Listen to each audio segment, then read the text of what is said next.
Kelly Studios at a supremely urban high school in beautiful Motown. The school day's most exciting hour, fantastic academics, the fabulous English language arts class. Reading, literature, comprehension, come on down. Grammatical convention, come on down. Vocabulary acquisition, come on down. And writing mechanism, come on down. These are the four main contestants in ELA. And now, here is the instructor of high school English, Professor Kelly.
Alright, so again, let's have our voices off. Let's have our voices off. Alright, so the most that I can tell you, because remember, you have to try to think of what this lesson is about. The most that I can tell you is that this is an inductive lesson, but most importantly, it's by the ultimate, Mr. Kelly. Okay? Alright, let's go to our very first slide. Alright, so this is what inductive learning is. Let's see if my audio can work.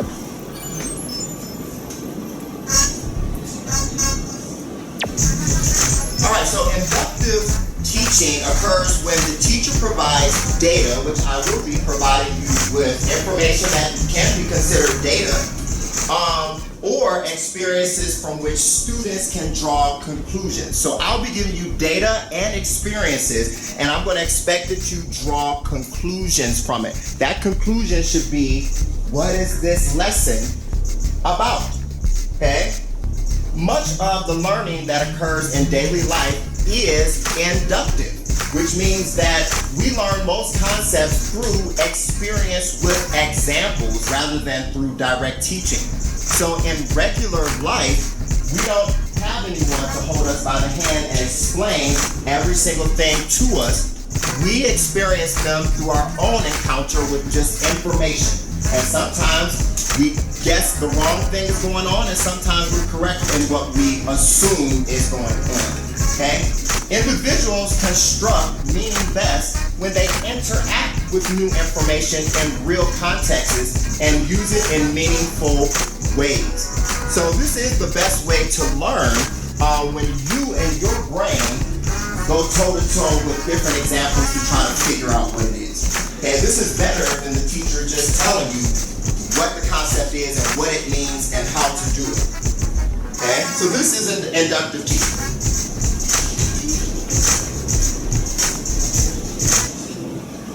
Here are your objectives that I want you to write. Hold your sheet up for a second. These are your objectives that I want you to write at the top underneath the title that says word chart. Not in the box. Do not put it in the box. Do not put it in the box. Just put it at the top around the title that says word chart. Okay? Okay. So all you're doing is writing the red. Okay? All you're doing is writing the red. Okay, so our objective in this lesson is to analyze examples and non-examples of the concept, to compare and contrast its qualities in order to figure out what it is. Okay, so you're writing down the red at the top underneath the title that says word chart. Again, we are going to analyze examples. Analyze means that we're going to think deeply on multiple examples. Mr. Sellers, we're writing this down. Pay attention. We're writing down the red at the top underneath the title. We're writing, yes. We're writing it down. Come on. Huh? You wrote the first bullet point already? Okay. So again, we're going to analyze, which means we're going to study deeply. We're going to study deeply examples and non-examples of the concept. So the way that you're going to try to figure out the concept is by seeing an example of it and seeing a non-example of it. Okay? And then you're going to be asked to compare and contrast the two to figure out what is this concept. If this is an example of it, and if this is not an example of it, then what could this be? So I know it is this, but I know it is not that. Okay? And you're going to do this with its qualities in order to figure out what the concept is. Okay? By the end of this, you will be asked to create new examples of the concept, because by the end, you will actually know what it is. Hopefully someone will guess it correctly. And then you'll be asked to describe and explain your thinking for deciphering what the concept is. So for right now, just write the red. Just write the red. If you're writing the purple, then go ahead and finish writing the purple. Yes, yeah. Okay? If you're writing the purple, finish writing the purple. But really, the red is what we're working on. The red is what we plan to learn in this video. And the purple is what you're going to do with the information. You're going to create new examples and you're going to describe your thinking. Remember, this is the thinking class. One of the most important things to do here is to think. No, but some people had already started. Okay? If you're still writing down the red, say I am. I am. I'm still writing down the red.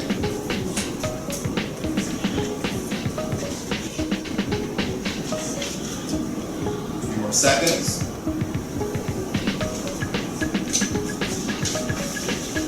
Alright, let's move on.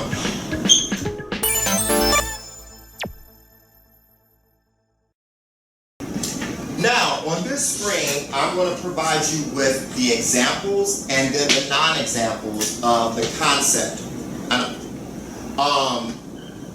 They are going to come in the form of, again, data and experiences, otherwise known as information. So I'm going to provide you with information, and I'm going to label it as a yes or no. Just know that the yeses are examples of the concept, and the no's are non-examples. So on your sheet, you should see two sides.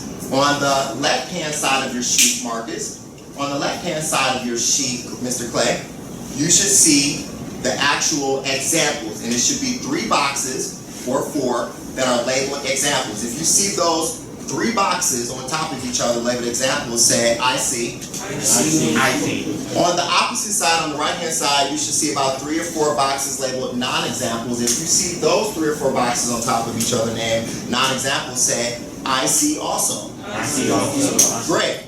So when you see a yes piece of information up here, you're going to put it down in the examples box. Again, when you see the yes information up here, put it down in the examples box. When you see a piece of no information, put it down in the non-examples box.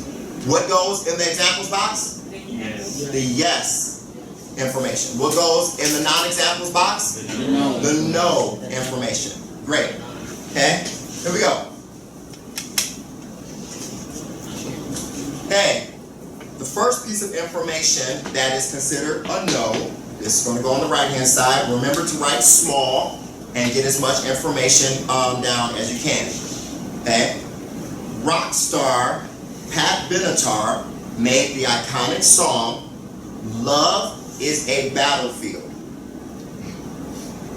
Okay? If you cannot fit all of that, at least put down the red for all of these. If you cannot fit the black, at least try to get the red. And love is a battlefield is not an example.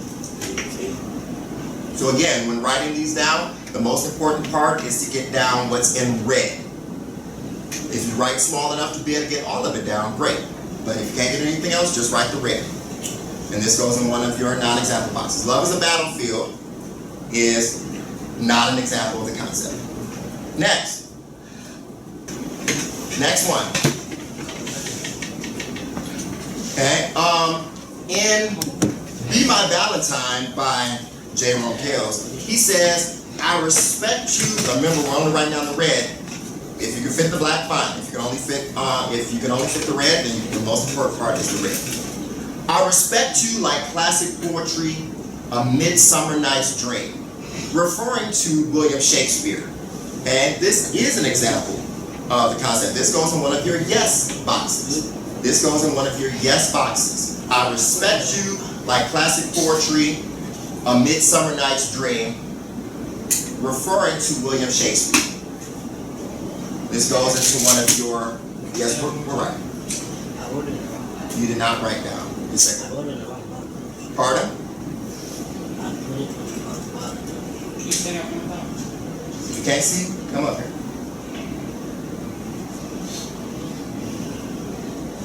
This goes into one of your yes boxes. I respect you like classic poetry, A Midsummer Night's Dream, referring to William Shakespeare. Okay, let's do another one. The next one says, and again, only the red, in the 2006 presidential debates, Hillary Clinton delivered a speech criticizing Donald Trump's business credibility. She said, he's written a lot of books on business. They all seem to end at chapter 11, which is referring to bankruptcy.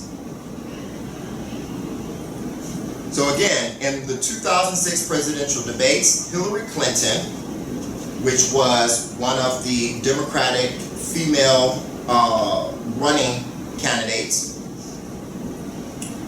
she delivered a speech criticizing Donald Trump and his business credibility, which means how much we can believe him to be a good businessman. She said, he's written a lot of books on business. They all seem to end at chapter 11, which is a joke referring to bankruptcy. So this is a yes. This goes in one of your example boxes. Again, this is a yes. It goes in one of your example boxes. So the joke was a businessman writing a book. His book ends at chapter 11. Chapter 11 is another word for bankruptcy. But she got the joke across without actually saying bankruptcy. So we kind of understood that he doesn't do good business. Bankruptcy means you lose money. Okay, let's do another one. Again, only the red. And this is considered a no, so this should be written in one of your no boxes. In Reverend Dr. King's I Have a Dream speech, he figuratively makes a comparison between the efforts of obtaining civil rights to cashing a bad check without using, to cashing a bad check. And he did this without using like or as. So again, in Reverend Dr. King's I Have a Dream speech, he figuratively makes a comparison. And his comparison is between the efforts of obtaining civil rights compared to cashing a bad check. And he made this comparison without using like or as. This is considered a no. Okay, so if you have forgotten, then keep in mind that you're only writing the red. You only have to write the red.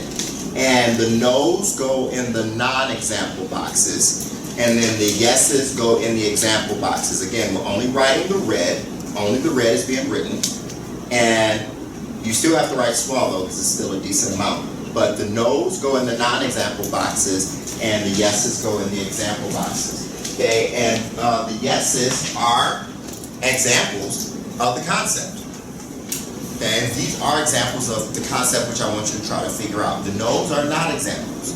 Okay, all right. So let's go to another one. And for this one, and so from here on out, you should have 2 yeses and 2 no's, so you should only have 1 box for each. You can pick whichever ones you want to fill in that last box with.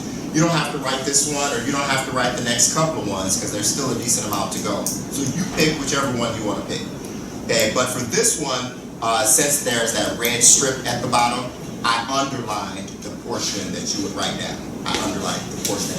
This would be considered a yes, so this will go in the examples box. But it reads, when John explained to his girlfriend why he wasn't in the mood to celebrate Christmas last year, she told him to quit being a Scrooge, whom is a grouchy fictional character completely against celebrating Christmas.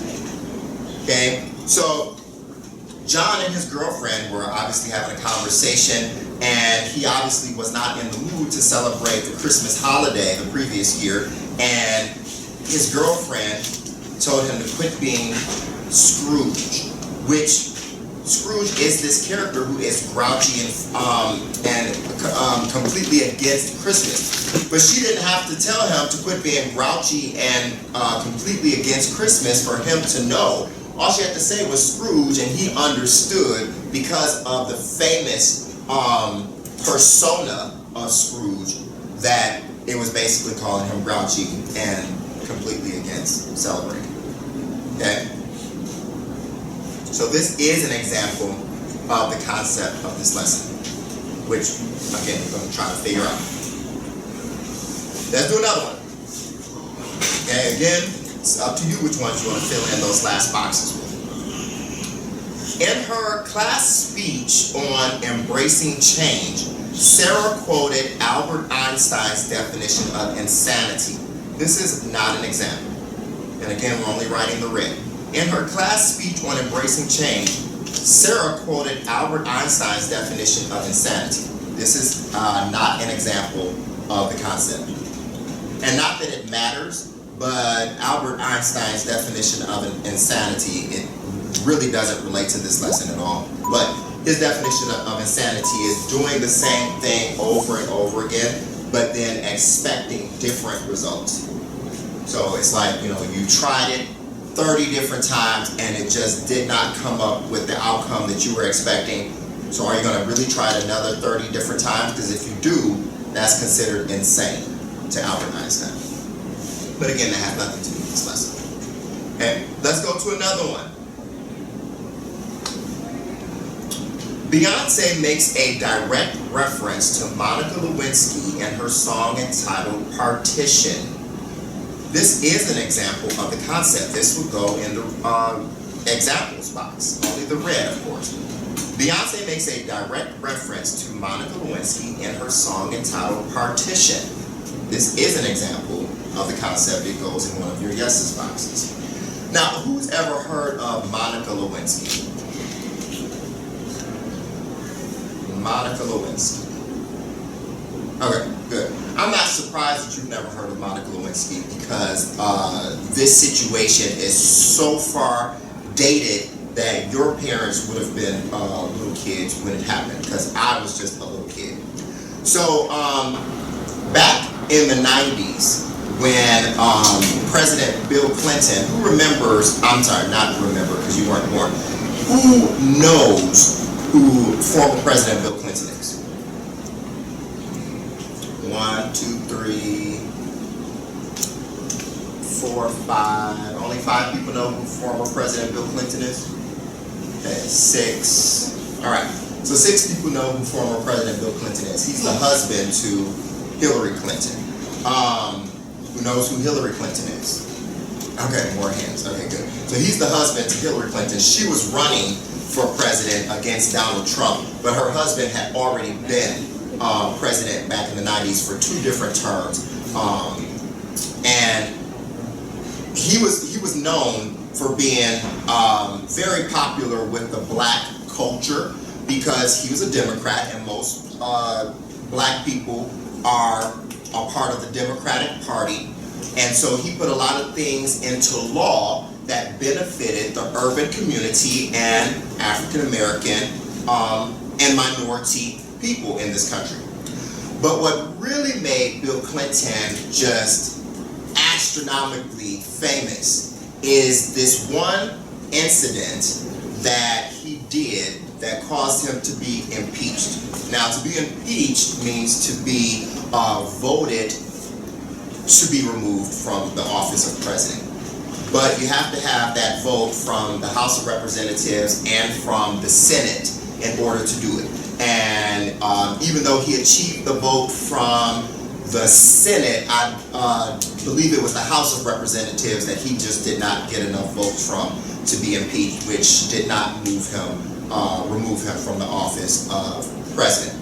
So this act that he performed was a sexual act in the Oval Office of the White House. Now, the Oval Office of the White House is the main office that really takes care of business in the White House. It's the main business office in the White House, and it's shaped like an oval. So, Monica Lewinsky is a young lady who was his intern at the time, and she thought, along with him, they thought it would be a good idea to perform in the Oval Office. And then she ended up telling somebody who was also a part of his cabinet and administration, and then that person told everybody. That person was like, "What? You all did what?" And so they told everybody, and it went worldwide. It was a joke again, it wasn't a joke because he was almost taken out of office for it, but it became every comedian's joke for the next couple of years.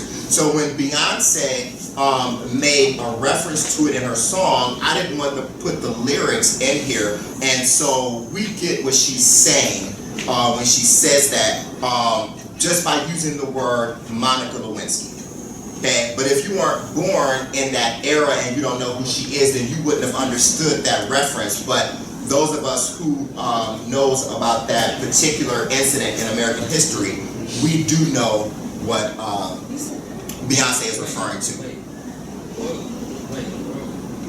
So I'm not going to explain what it is. Okay. So the point of it related to the lesson is she didn't have to go into detail. We understood the reference by only using Monica Lewinsky. Okay. Here's another one. The old comparison of just how easy something is. This is a breeze. This is not an example. And this is a non-example. If you have any more boxes left and you want to use this for one of your boxes, this goes in the non-example box, and you're only writing the red. This is a breeze. It's not an example of the concept. Okay? Let's do another one. When they go low, we go high, which was spoken by Michelle Obama. Her quote of "when they go low, we go high" is not an example of the concept. Who remembers her quote of "when they go low, we go high"? Anyone remember Michelle Obama saying that? I just said it. When they go low, we go high. Okay, so this was spoken during the Democratic presidential conventions when Hillary Clinton was running for president. Michelle Obama came out to speak, and she was saying when the Republicans go low, meaning when they dig up false information on their opponent, and when they just put negative stuff in the media on that's going low. When they go low, we go high. We take the high ground. We don't have to stoop low and do dirty, conniving things. Okay, but this is a non-example of the concept. Her quote is a non-example. Okay, let's do another one. In Notorious Thugs by Notorious B.I.G., who knows who Notorious Big is? Okay.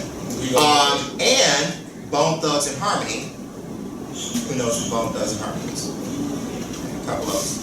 Okay, those that's obviously two different entities. There's a rap artist, Notorious B.I.G., who is deceased, and there's a rap group, Bone Thugs and Harmony. They had a song in the 90s called Notorious Thugs.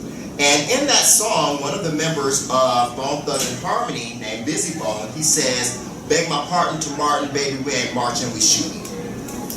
That particular quote was making an indirect connection to how times have changed from the legendary times of 1963 with the March on Washington, D.C. when MLK, Reverend Dr. Martin Luther King, delivered his "I Have a Dream" speech.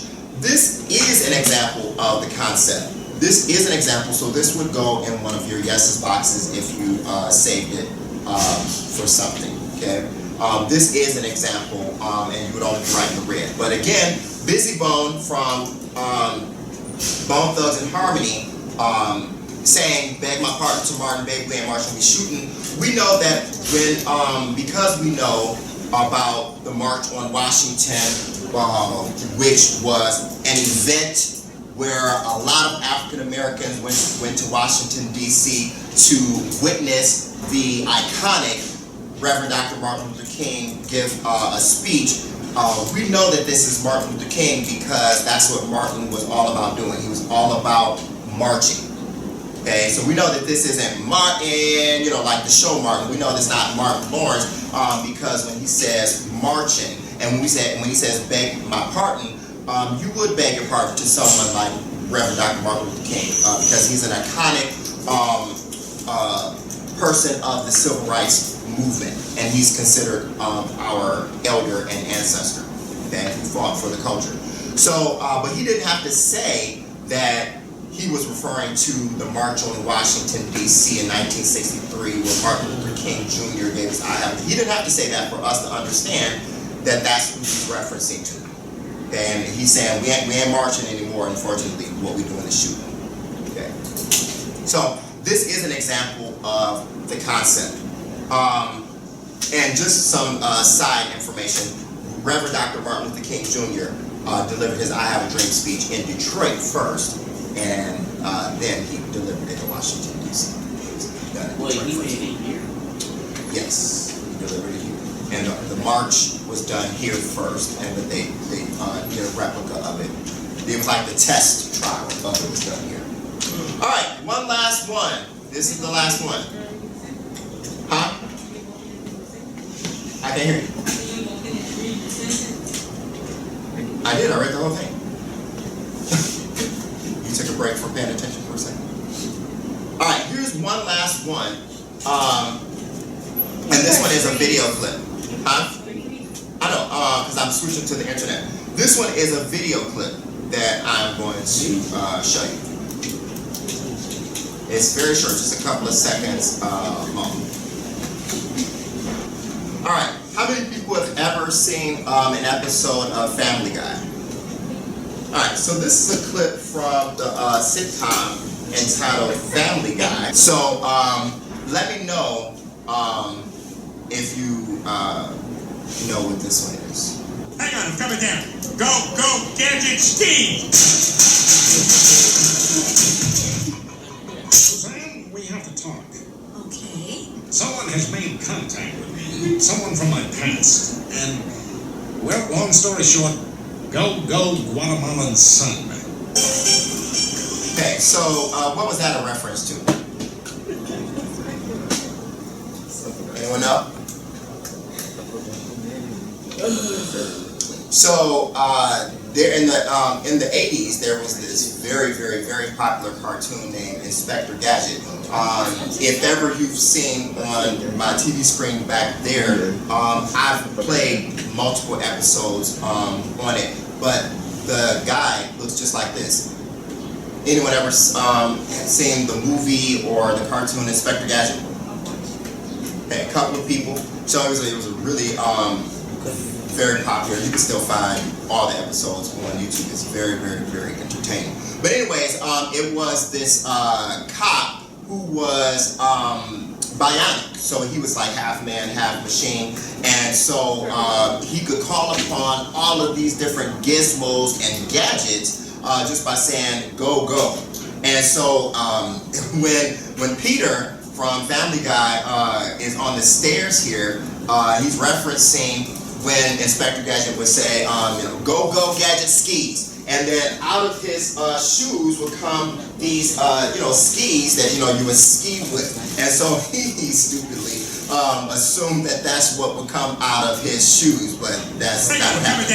Go, go, Gadget ski! So that's why he ends up just falling down the stairs, because he's not Inspector Gadget and he doesn't have those abilities. But people who know who Gadget is would think that up. All right, so let's go back to the PowerPoint, and now let's get to some thinking. Okay, let's get to some thinking. Let's get to some thinking. Let's do some thinking.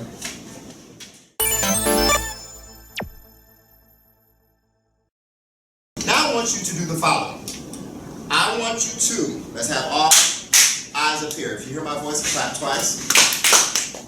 Hear my voice, clap once. And you are going to compare the yeses and the no exemplars or examples. You're going to do this silently, meaning in your brain. I don't want you saying, okay, this one was that one. But what do you think? You think that the yeses are, you're not speaking it out loud to yourself, you're not talking to yourself, you're not talking to your neighbor. Okay? You're going to compare the yes and the no exemplars silently to form ideas about the critical attributes of the concept. Okay, so once you think that you have figured out what the yeses have in common, then you are going to write that in the center of your page where we see that arrow. In the center of the page where we see that arrow, I want you to put what the yeses and or the no's have in common. So again, let me explain that again. In your head, you are going to look at the yeses. And you're going to sit there and think, what do the yeses all have in common with each other? Voice is off. So you're going to look at the yeses, you're going to think to yourself in your head, what do the yeses have in common? This one does that one does this one does the same thing as that, I think. Okay, and you're going to try to add it up in your head. You're going to do the same thing with the nose. What do the nose have in common? This one does this and that one does that. These noses do the same thing. And then, as I said in the objective, you're going to compare and contrast. How are the yeses and the no's different? Okay? How are the no's not like the yeses? So the yeses, you're going to formulate some type of thinking on that. The no's, you're going to formulate some type of thinking of that. You should at least have one sentence for each. The yeses are this, the no's are that. Or the yeses are like this, the no's are like that. Then tell how they are different. That should be another sentence. They are different because. Okay? Any questions on what we're doing? I'm going to give you about 5 minutes to do that. Any questions on what we're doing for the next 5 minutes? All right. Please get started. I don't want to hear any voices saying anything. All I want is thinking, thinking, thinking.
so now I'm going to present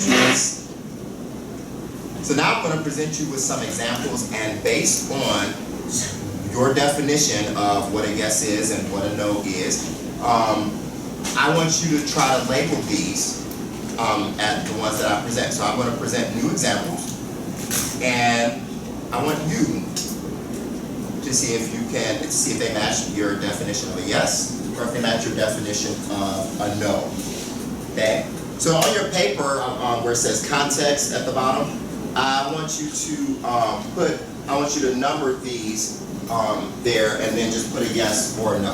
I want you to number these there, and then just put a yes or no. Yep, in the context box at the bottom. Do we see that? Yes. So you're going to number these. You're not going to write these down. You're just going to put a number for each of these. Again, you're not going to write these new examples down. Now, all eyes should be up here. Zania? Eyes here. Okay, here's another example. In the play, A Raisin in the Sun, which we will be watching, Benita screams at her brother Walter, saying, "And then there are all those prophets who would lead us out of the wilderness into the swamps," making an indirect reference to the biblical story of Moses leading the Israelites out of slavery and bondage through the Red Sea. Okay, would you call this a yes or a no? Put number 1 in that box and label it a yes or a no. In the play, A Raisin in the Sun, Benita screams at her brother Walter, saying, "And then there are all those prophets who would lead us out of the wilderness into the swamps," making an indirect reference to the biblical story of Moses leading the Israelites out of slavery and bondage through the Red Sea. Mark this as a yes or no next to number 1 in that box. Let's do another one. Mark this as number 2. Quote, "When somebody challenges you, fight back. Be brutal. Be tough." This was spoken by Donald Trump. End quote. When somebody challenges you, and I quote, "Fight back. Be brutal. Be tough." End quote. This was spoken by Donald Trump. Next to number 2, mark this as a yes or a no. Let's do another one. Okay, so this was a song by a Pitbull. And in the song by Pitbull, Pitbull says, "My name ain't Keith, but I see you while you're sweating me," which is a connection to R&B singer Keith Sweat, and this was spoken by Pitbull. So and it's actually in J-Lo's song On the Floor. But Pitbull says, and I quote, "My name ain't Keith, but I see you while you're sweating." And this is a connection to R&B singer Keith Sweat, and this was written by Pitbull. Next on your paper, next to number 3, put whether this is a yes or a no. Okay. Here's another one. This is number 4. The old saying, "This is food for thought," which would be figuratively speaking. Okay. The old saying, "This is food for thought." I'm just giving you this information. This is just some food for thought. Okay. Would this be a yes or a no? Mark it on your paper next to number 4. Last one. In his 2015 stand-up comedy show, Chris Tucker made a joke involving his friend, the late Michael Jackson. And he sang the exact words to one of Michael's songs. Okay? In his 2015 stand-up comedy show, Chris Tucker made a joke involving his friend, the late Michael Jackson. And he sang the exact words to one of his songs. Okay? Would this be considered a yes or a no? This would be number 5 on your sheet. In that lower left-hand box on your paper, we numbered 1 through 5. And we read through each of these, and we had to make a decision on whether these were another example of a no or another example of a yes. And that's all that you were writing in that box. You were just putting yes or no. You didn't have to write any of this stuff down. Okay, but based on the definition that you wrote for a yes, and based on the definition that you wrote for a no, you were supposed to classify these. So on your paper, now you can mark them as yes or no. I mean, you can mark them as correct or incorrect. Okay, so again, I'm just giving you credit based on having this on your paper. Whether you actually get them correct or not doesn't matter to me. But you should want to know whether or not you were on the right track, because remember, you're trying to figure out what this lesson is about. So the first one was, survey says, a yes. Okay, so if you have yes for number one, give it a check mark. If you have yes for number one, give it a check mark. Number two, what should number two be? No. And number two was, survey says, a no. And if you have a no for number two, go ahead and give it another check mark. If you don't have it, just give it an X. And number three, what should number three be? Yes. Okay, survey says number three is a yes. And number four, what should number four be? No. Number four should be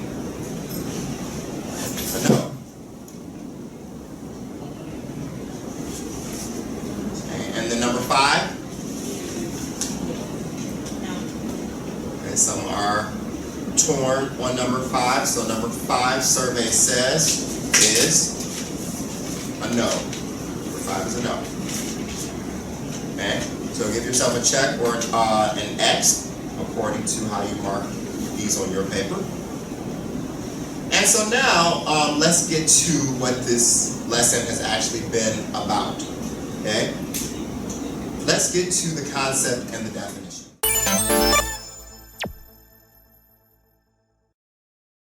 Okay, who wants to take an educated guess on what they believe this lesson was about? Who wants to be brave? Miss Scott? Staying on what's the name track? Say it again. I said staying on track. Staying on track. Staying on track. How so?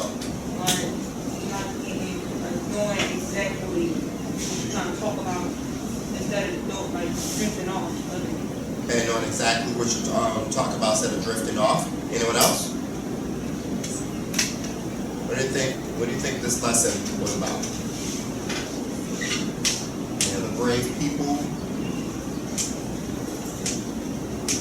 So what did we say in your definition? What did we say the yeses were? I said some of our own definition, right? Mm-hmm. I said all the yeses reference something. All the yeses reference something. Okay, is there anyone else who had that? Does anyone want to agree? One person agrees, 2, 3, 4. Is that a hand, Greenwood? 5, 6. Eureka, is that a hand? 7. Anyone else over here? Okay. What do we say the no's had in common? Then those, traits of Miss Sims? you said they were basically all quotes. Okay, the no's were all quotes. And does anyone else want to agree with that? The no's were all quotes. 1 person wants to agree with that. Okay? Alright. So, here's what the yeses were. You're going to put this in the middle of your paper where it says word. You're going to put the word, and then at the top where it says definition, you're going to put only the first sentence. Only the first sentence you're writing at the top. And give yourself plenty of room because there's other things to write down. So we have to write down what the no's were also. But this is what the yeses were. This is what this lesson was about. It was about an illusion. Okay? So in your word box, put the word illusion. It's spelled A-L-L-U-S-I-O-N. U-S-I-O-N. And again, in the definition box up top, put down the first sentence only. Okay? An allusion is an expression designed to call something to mind without mentioning it explicitly. Explicitly means with a whole bunch of explanations added onto it. Okay, so an allusion is when you can reference something, as Ms. Scott was saying, but you don't tell exactly what you're referencing. And you just put a little bit of a clue in there, and it's so popular that people pick up on what you're talking about. So it has to use something popular. Okay, an allusion is also an indirect or a passing reference. That's all you're putting in the definition box. Make sure you put allusion in the word box. But also, an allusion is closely related to metaphors. Okay, and that's why we, so closely related to metaphors are allusions to items from our shared cultural knowledge. Okay, so it has to be something that you know other people will be able to pick up on. Okay, this has to be a shared experience that is popular, such as references to history. Okay, there's a reason that history is a core class, and because it is something that we study, you can consider those historical happenings, those historical events, to be shared cultural knowledge. Obviously, the Bible. Okay, whether you read the Bible or not, the Bible is undisputedly the best-selling book of all times. And no other book comes close to outselling the Bible. And so because of that, and because Christianity is so large of a religion, even if you're not a Christian, you've heard of some Bible stories. So being able to reference certain things in there are definitely fair game in a lot of literature, and even sometimes in songs. Also, Greek and Roman mythology. That's very popular. And we sometimes study that in literature class. Very much so, Shakespearean plays, or other works of literature. So, again, this is not only something that takes place in books, in literature, this is also something that takes place in movies. It takes place in our songs. Rap songs uses many allusions. Many allusions. You can let me listen to one of your rap songs that you listen to, and I bet I can at least find one allusion in there. But again, you have to know things in order to pick up on that reference. You have to be pretty well studied. You have to know some things in it. Okay, if I said,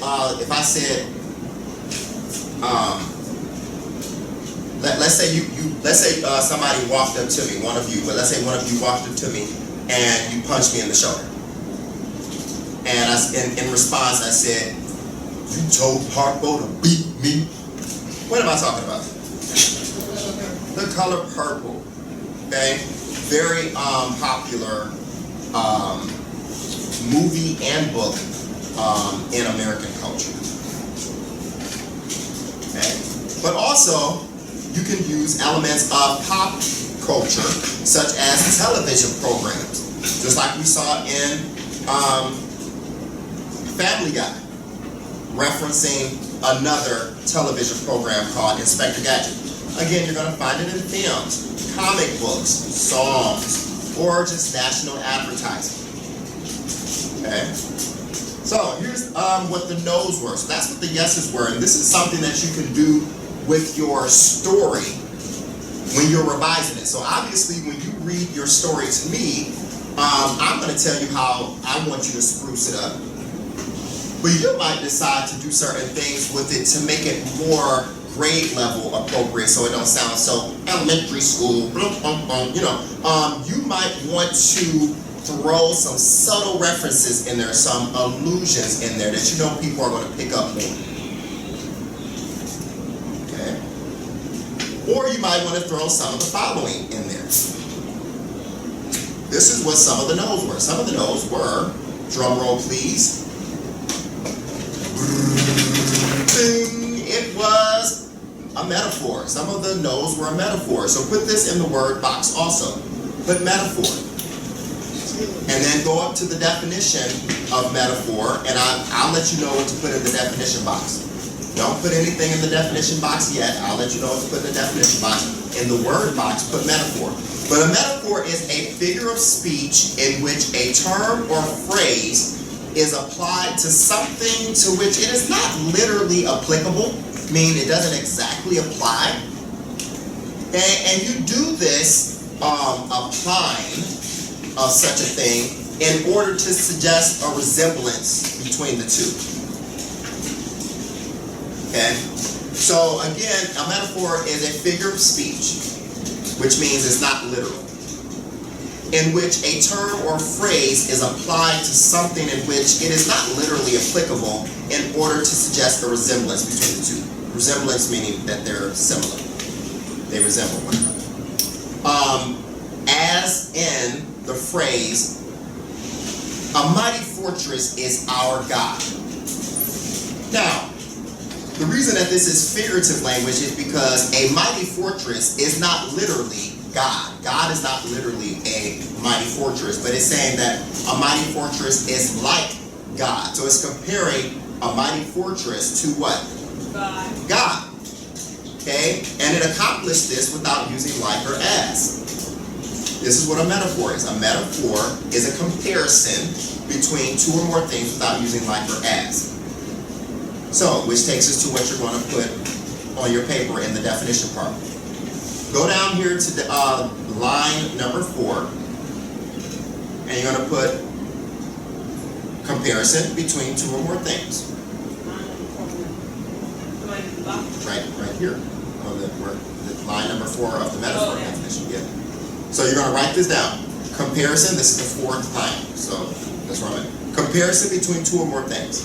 Put that in the definition box, and then put without using like or as, which is right here.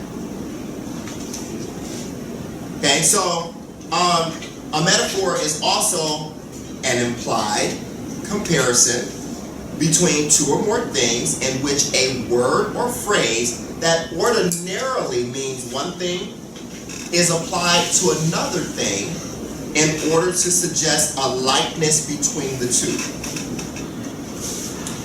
And this is without using the words like or your as. I mean, like or as. Okay?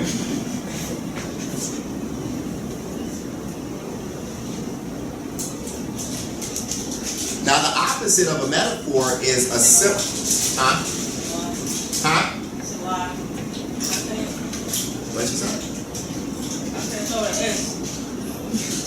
Oh, okay, yeah. The opposite of a metaphor is a simile. Hey, who's ever heard of a simile before? Clap once if you ever heard of a simile. Okay. Good. So a simile is the opposite of a metaphor. A simile, you make a comparison, but you actually do use like or as. So you would say, for a simile, you would say, a mighty fortress is like our God. Or a fortress is as mighty as our God. So it's a comparison using like or as, and a metaphor is not. You can also find a lot of metaphors in your music. Again, let me listen to your music. I bet I can pick out at least 1 or 2 metaphors in there. Okay? And then this is the last thing that some of the no's were. Some of the no's were, ding, they were quotes, like Miss Sims said. Some of the no's were just simply quotes. Put this in the definition box also. This is the last thing you're going to put in the definition box. And then, in the word box. Put quote as the last word to go in your word box. And then in your definition box, the last thing you're going to put is just the first phrase in there. A quote is to repeat, copy, or state exactly the words of another person. That's all you have to put down in the definition box. To repeat, copy, or state exactly the words of another person. So that's why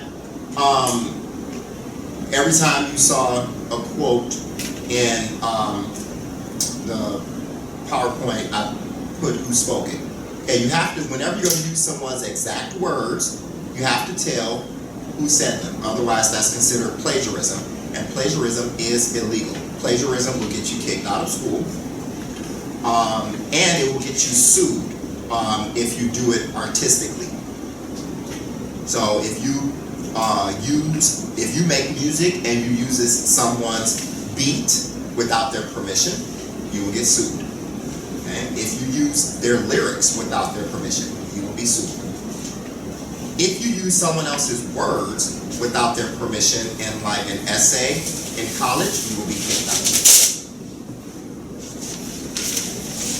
So whenever you quote, you have to use the exact words, and you have to tell who said them. Now, the only thing about a quote is that a quote is not an allusion. If you got to go through the explaining of exactly who said it, exactly what they said, that's not a subtle reference. That's not a subtle reference. An allusion is when you just give a little bit of what you're talking about, and people can pick up on it just because it's so popular. Question: if it's about the potty, not right now. Question. We may have talked about metaphors before because they're all throughout literature. Okay. All right. So we should be finished with that. So that's what this lesson was about. So thank you to the people who were brave enough to present their knowledge.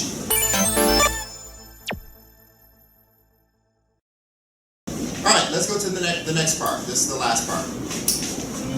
Remember I said you have a turn, okay? So now, here's the application part where you're going to apply. Remember, applying is a little bit higher level of thinking, okay? So, I want you to consider using, you don't have to, but again, in your narrative that you're writing, consider putting some allusions in there. Okay, you don't have to, but consider sprucing it up with some allusions. Okay. It's kind of like in the story American History that we read with that Puerto Rican girl named Elena, where we talked about the straight and the narrow. Okay, who remembers us talking about straight street and narrow street? And one person. Okay. So when we talked about straight street and narrow street, she said that L building is exactly where straight street and narrow street intersect. Or no, it said Patterson, New Jersey is the place where the streets, straight street and narrow street intersect. And I said that that's a play off of words from the Bible of the straight and narrow path in life. And we saw that the people in that story were very religious. Okay. So anyways, but what I want you to do right now is I want you to, in that lower box on the right-hand side, if you see that lower box on the bottom, on the right-hand side, clap once. And in that box, I want you to describe in writing, again, not verbally, I want you to describe in writing your thoughts on how you formed your definitions. Okay, the definitions for what is classified as a no and for what's classified as a yes. How did you form those definitions? What were you looking at? What was adding up in your brain? Okay?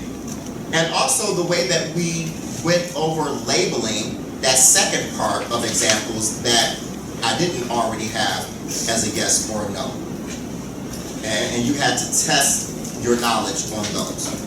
So in that box at the bottom, give me probably about 2 sentences right now. Again, on the right-hand side, it says +5. I was giving me probably about 2 sentences about your thinking when you were looking at the yeses and the nodes and deciphering how they were alike or dislike. So I'm gonna go back to that screen and I'm gonna let you look at them so you can probably refresh your thinking. And I'm gonna give you just a few minutes. Whoops. Not that far. Okay, so here's the yeses and the nos. Okay, so what were you thinking? That in the bottom box on the right hand side. About 2 sentences. What were you thinking? Now, once you have put your thinking in there, the last thing that I want you to do, we have just under 20 minutes left in the class. The last thing that I want you to do is to use your cell phone, if you have one. If not, you have to, again, probably ask someone else to help you out. And I want you to find a place to do the following. Okay, think critically, be creative. So this, again, this is the higher level of thinking, one of the highest levels of thinking. Okay, think critically, be creative, and name 1 or 2 possible allusions in a song or show that you know. Okay, so you can take out your cell phone, and I want you to go to one of your favorite songs, and I want you to see if you can find an allusion in there. I would have you to write a paragraph, but I don't need you to exactly write a paragraph because we don't have any space on the sheet. But I want you to tell me what song you listen to, and I want you to tell me what do you believe is being alluded to. Okay, just like I did with that song from Notorious B.I.G. and Bone Thugs and Harmony, and I said Busy Bone is alluding to Dr. King and the March on Washington. Okay. So take out your cell phone, go to one of your favorite songs, and see if you can find 1 or 2 possible allusions in that song or show. Maybe it's one of your favorite shows. Okay? And then I want you to put it on your sheet. And I want you to also tell me, how do you know that it's an allusion? Okay, what do you believe that artist is alluding to? Usually the type of songs that would have an allusion in them would be a rap song.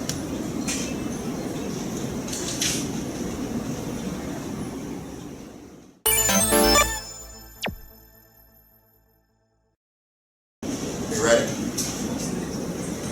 Okay. Hello. Are we ready? Yeah. Let's turn around. Let's turn our voices off.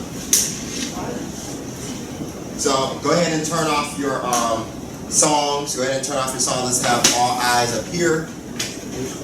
Let's go ahead and turn off the song. Let's have all eyes up here. Miss Pendleton, all eyes up here. And so this video, and I know the screen is frozen, this video is only 1 minute long. So again, an inductive lesson is the opposite of a direct lesson. So this would have been the hook or the anticipatory segment of the lesson that I would have showed you at the beginning. Okay? So, but we are ending with it.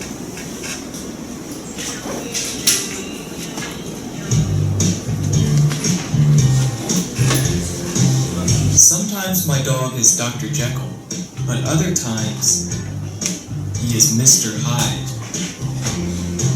Why does the man refer to a well-known character when describing his dog?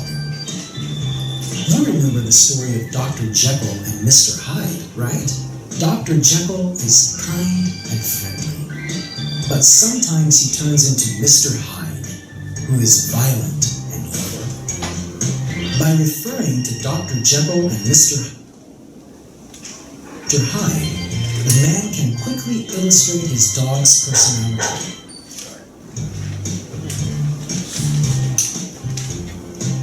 Sometimes my dog is Dr. Jekyll, but other times he is Mr. Hyde. Why does the man refer to a well-known character when describing his dog? You remember the story of Dr. Jekyll and Mr. Hyde, right? Dr. Jekyll is kind and friendly, but sometimes he turns into Mr. Hyde, who is violent and evil. By referring to Dr. Jekyll and Mr. Hyde, a man can quickly illustrate his dog's personality. This is called allusion. An allusion is a reference to someone or something commonly known from literature, history, religion, or other areas of culture. It helps writers and speakers express ideas quickly and effectively. Find another allusion to describe the dog's personality. Alright, I'm going to give you an alcohol wipe.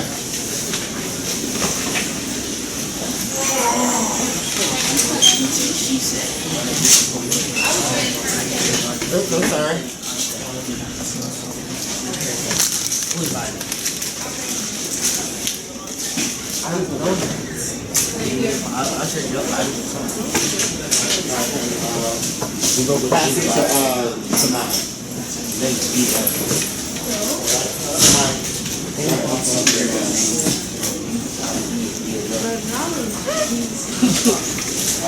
They took deep and they took deep.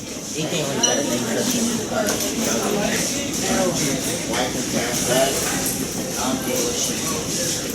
This is serious. My whole life is